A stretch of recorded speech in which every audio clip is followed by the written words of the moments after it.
by the time my kiddo was 18 months old, she had flown over 20 hours, had taken 3 flying trips, had been to 5 states, and seen the Atlantic, Pacific, and Gulf of Mexico. So we learned some things on these flights that I'm going to share with you today, and hopefully they will be helpful and you will not have the same numerous problems that we had. So we're going to go chronologically, starting with her first flight. Right before she turned 6 months old, she took her first flight. She got those wings early. One of my good friends from college was getting married, and I was not going to miss it even though I had a little one. And I wanted to try traveling with her as soon as possible because, as you can probably guess, based on my channel and my Instagram and everything, I want to travel a lot, even when we have kids. That's a priority for us.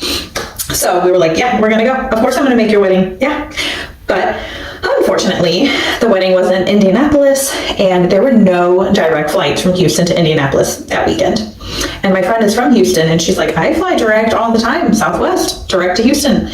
None that weekend. I don't know what it was. So we flew into Louisville, Kentucky, and drove up to Indianapolis. It was, I think, only less than 2.5 hours. So, you know, avoiding a long travel day, flying in airports, any connecting flight was going to be like an 8-hour travel day with a plane change, and that was not ideal. Unfortunately, we ended up having to do that, which we'll get to in a minute. So actually our flight there, her very first flight, went off without a hitch. It was great. It was really interesting at the airport. This is the first time I had flown since mask mandates had gone away, since the Rona had really died down, and you could kind of tell, you could like feel it in the air. People were excited. There was games, there were Halloween decorations all over the airport. Southwest had people like playing cornhole, like hacky sacks in the middle of the airport. I don't know what was going on, but it was very festive and fun. I was excited to be going on a trip, and with my baby and my husband, I was excited for my friend's wedding. It was a great time. She nursed us asleep on the plane. It was like a 2.5-hour flight. We got there without a problem until we got there. First problem that happened was there was a ridiculously long line to get our rental car. Ridiculously long line. I think we stood in that line for over an hour. It was already kind of late. It took us a little while to get off the plane. I don't even remember why that happened. I think we taxied for a while before being at the gate, and then stood in the rental car line for forever. I literally was on my phone about to rent a car from a different company that was like at the little kiosk next to us and had no one in it. And I was this close when the line finally started moving. They brought in another person to be checking people in. Imagine that. So that was already an issue. It was getting really late, and we had the baby, and she was awake. And then I get to the front, and I'm like, okay, like this is whatever car we have, and we have a car seat. We need an infant car seat, and that's what I put on there. And they were like, oh, we only have this car seat. And I'm like, what? I need a rear-facing infant car seat, and that's what I put on my reservation. That's what I reserved. And they're like, well, we can't guarantee that we have that, and so you get what we have. I'm sorry, the baby is here at the airport. Am I just supposed to leave her at the airport or drive around unsafely with her? So it actually turned out, I was like almost in tears, obviously, like what am I gonna do with my child? I was literally looking, again, on my phone, looking at the Target close to the airport to buy a car seat that was gonna be safe for her because we're about to drive 2.5 hours to Indianapolis. Like, you can't find an Uber with a car seat to get there. I was also about to get a hotel, like it was a whole thing. And then I look at the car seat, and it can be a rear-facing infant car seat. They didn't know that. The people, I guess, didn't have kids. And I was like, are you kidding me? But I was like, that's not cool. Like, you can't tell people you're going to have this equipment for them and then not have it. Lesson learned. Okay. So if you are going to travel and you need a car seat, you need to either travel with it, like bring the whole shebang, or find some sort of private transportation or something that guarantees you have that car seat. There's also rental options like baby gear rentals. They may have that. I'll put a link, either a link or just a reference to the website you can find baby gear rental through. But yeah, so that's a tip. It's not guaranteed with a car rental company, which is ridiculous. Like, that's literally saying we can't guarantee if there's car seats in there for the adults. It's the same thing. So I was upset. Luckily we got it. We ended up getting to Indianapolis at like 1 a.m. It was ridiculous. So luckily the baby slept in the car. She had kind of a wonky sleep schedule anyway. So it was fine. It was fine after all. The wedding was great. We had a great time in Indianapolis. It's actually a really cute city. And then our flight home. This was the doomed flight. So starting off, we go to return the rental car, and for some reason that took a really long time. Like, I ended up dropping, I was driving. I ended up dropping my husband and the baby off and like unloading the luggage and then running back and parking the car and then like running to the front because we were starting to run late because it was taking so long to check in the car. And then my daughter has a blowout. So we go change the poor baby covered in poo, go change her in the airport bathroom. We're like trying to hustle. We literally ended up throwing away the onesie because we didn't have time to rinse it out, and we're not going to carry a poo-filled onesie onto an airplane with, you know, stale, uncirculating air. That's not going to happen. We're not going to stick it in our luggage. So we threw away this onesie, and we're like booking it to the luggage counter because we had checked bags. And we get there, we don't even know what time it is. And there seemed to have been some magical time warp that happened while we were in the bathroom changing the baby. And the luggage counter girl's like, y'all's flight isn't, she probably didn't say y'all, but actually it's Kentucky, maybe she said y'all. Y'all's flight is in 20 minutes. And we're like, And she's like, your luggage is not going to make it. We're like, we make it. Our luggage won't make it onto the plane. She's like, no.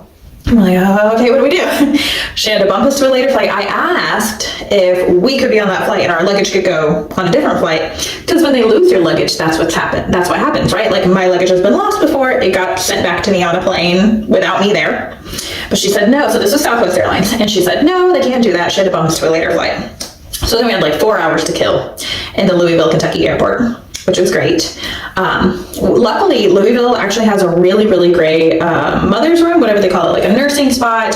We went in there, the baby took a nap, my husband took a nap, we were able to feed her, let her get out of her carrier and play, all of those things. So that was nice, at least. That kind of saved us. Because can you imagine just sitting in like an airport gate for 4 hours with a 6-month-old? So then we had a connecting flight. We flew to Austin and then immediately got onto another plane for like a 45-minute flight to Houston and ended up landing at like 10:30 when our original flight was supposed to land at like 6 p.m. So that was great. And then also the next day, my husband was sick and had COVID. What did we learn? Oh my goodness, no, I missed an important part. So we get on our first flight to Austin, which I think was an hour and a half. And the baby has another blowout. We were out of changes of clothes. We only had 2 changes of clothes in her diaper bag, and we checked our other bag with all of her other clothes. We had plenty of diapers and wipes, but not enough changes of clothes. So we had to, oh no, this was the 3rd blowout. She had another one while we were at the airport, and our luggage had already been checked. So we had, I guess, 3 or 4 changes of clothes. Poor baby pooped through all of them. So I ended up having to clean a onesie, put a dirty onesie back on for the rest of our flight. So what have we learned? Get to the airport super early when traveling with babies. Excuse me. Allow for extra time dropping off rental cars and picking up rental cars, because for some reason they might take a really long time. We had a really long rental car line one time in Colorado also a couple of years ago. Different company. I Googled it, I looked in my past reservation history, and it was 2 different companies, so don't know what the issue was. But yeah, so plenty of extra time, especially if you're renting a car or having to wait on any sort of transportation. Extra time. Look into car seat situations, and then pack so many clothes. If you are traveling with a little one who's potty training, or at that stage where they still have lots of blowout diapers, pack so many changes of clothes. On our next flight, we actually did not check my daughter's bag. We were going to my mother-in-law's for about a week, and we checked a bag for my husband and I, and then we brought a carry-on that was all of my daughter's things. So she had a week's worth of clothes and diapers and everything in there. We were not taking any chances. And I think we actually this is a general travel tip. We actually threw like a change of clothes for my husband and I in there too, just in case luggage got lost, because that has happened to us before. So no, we do that also. We make sure we have anything, like I carry on my contact case and contact solution and my glasses, because that is something I need that I can't just go buy at the store. I can't go buy my contacts. I could buy a contact case and solution, but I cannot buy my contacts. I'll bring extra contacts, my glasses, on my body, on my person onto the plane, and a change of clothes and whatever we bring onto the plane. Or flip-flop them if you check 2 bags. Put, like, if this is mom's bag and this is dad's bag, switch some clothes. So if one of them gets lost, we at least have clothes in the other one. So that's what we did on our flight to my mother-in-law's to visit her. We made sure we brought all the baby things onto the flight. For tips on what to pack on the flight, what to bring in your carry-on to entertain your baby, to keep them fed, to deal with any of these mishaps that may come up, watch my previous video. I show you how I was packing for the next flight. So we went to Indianapolis, then we visited my mother-in-law. So Indianapolis was when she was about 6 months old. Flying into Louisville was about 2.5 hour flight. Not home, unfortunately. Should have been. And then we visited my mother-in-law. That was about a about a 2-hour flight there when she was 11 months old. And then we went on a really big vacation with my family when she was 16 months old. She turned 16 months old while we were on an Alaskan cruise. So we did not fly all the way to Alaska. We flew into Seattle and did what they call a closed loop cruise. So we went from Seattle to Alaska and back to Seattle. So that was still a 5-hour flight, a 5-hour and change flight from Houston, which is not a short flight with an 18-month or 16-month-old. Not how old she was.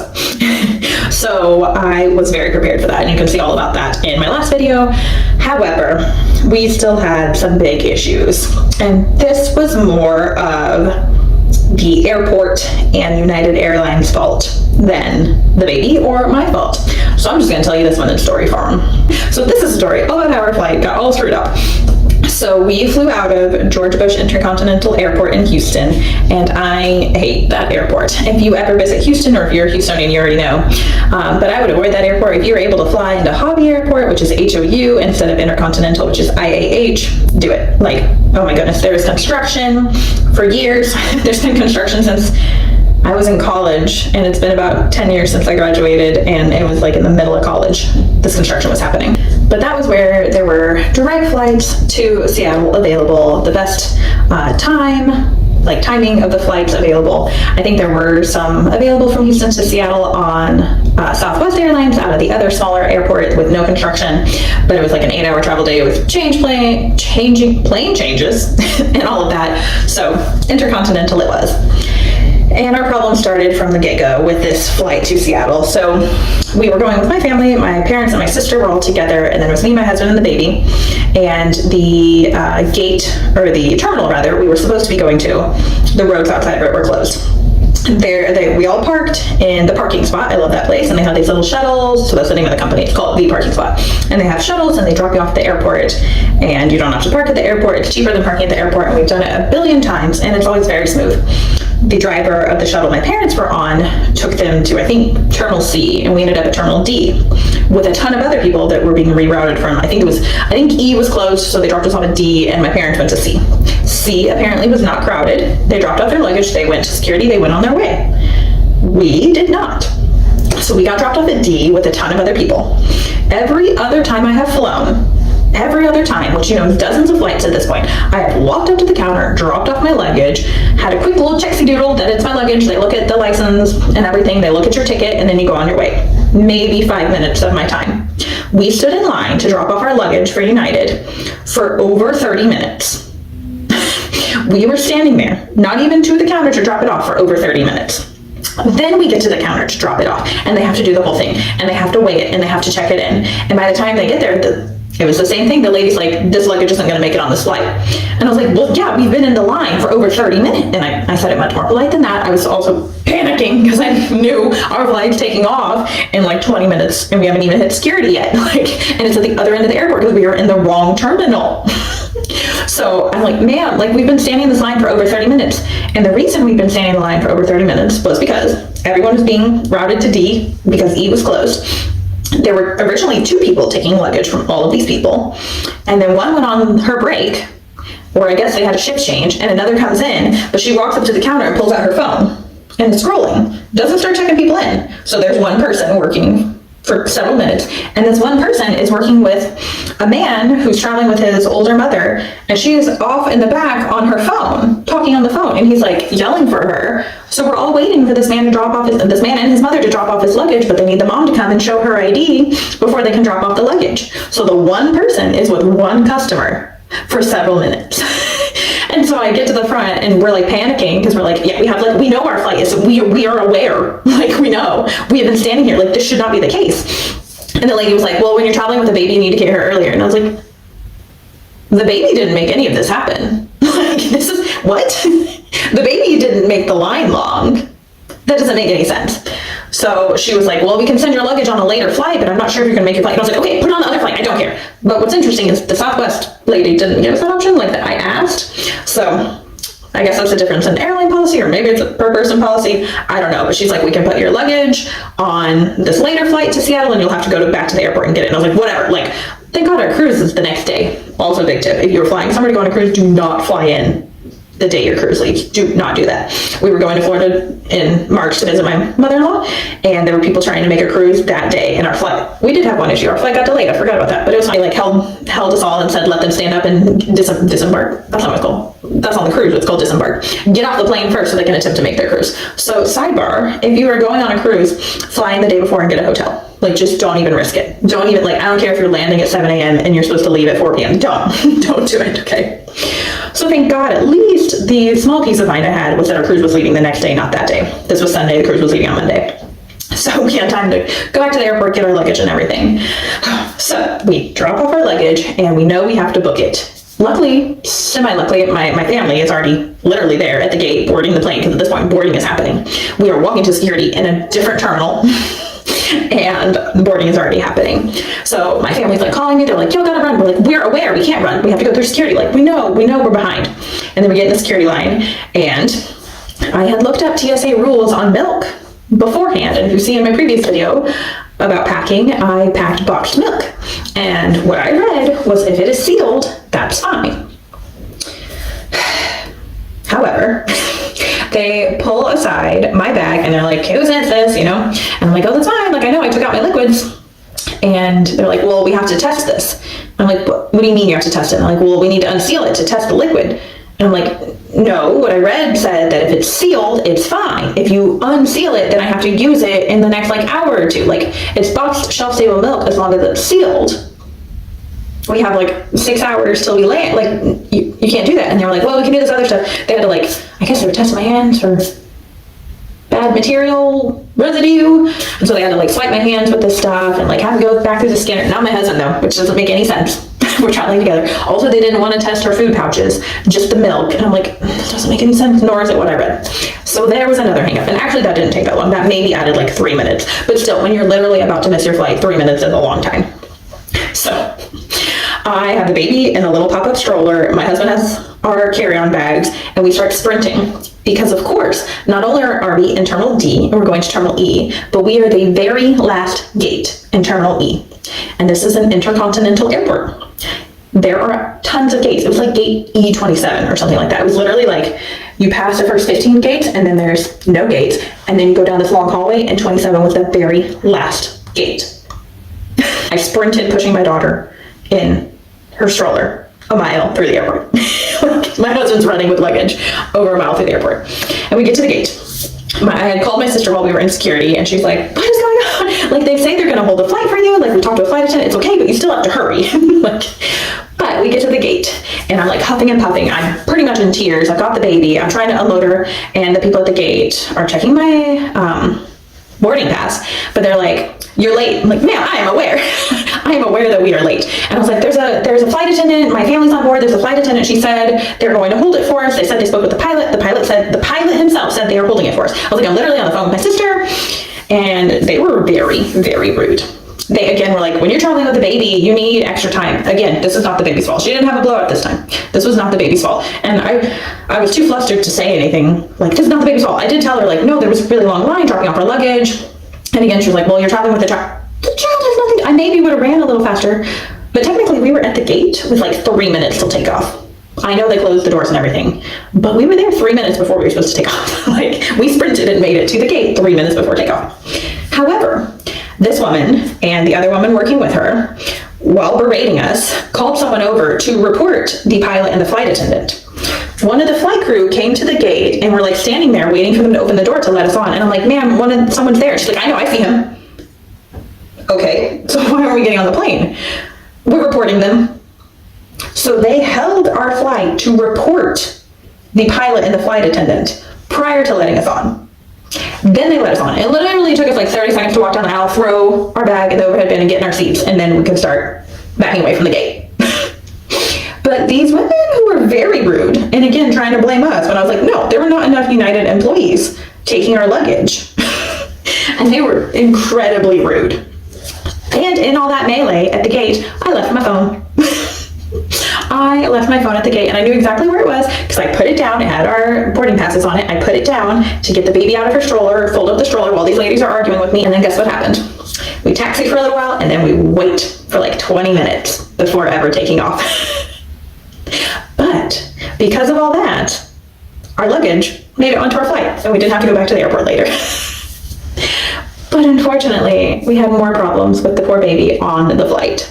So we make it on the flight. I am like so much stressed, like so frazzled. You know, I just sprinted to the airport. My legs are cramping. I was not ready to sprint a mile pushing a stroller. That was not what my plan was for that day. And, you know, just people are yelling at me. I don't do well with that. Even though they weren't literally yelling, people berated me and tried to blame me for something that was pretty much out of my control. Yes, we could have been there earlier, but I've never stood in line to drop off luggage for over 30 minutes. We would have been at our gate like 25 minutes sooner. Plenty of time.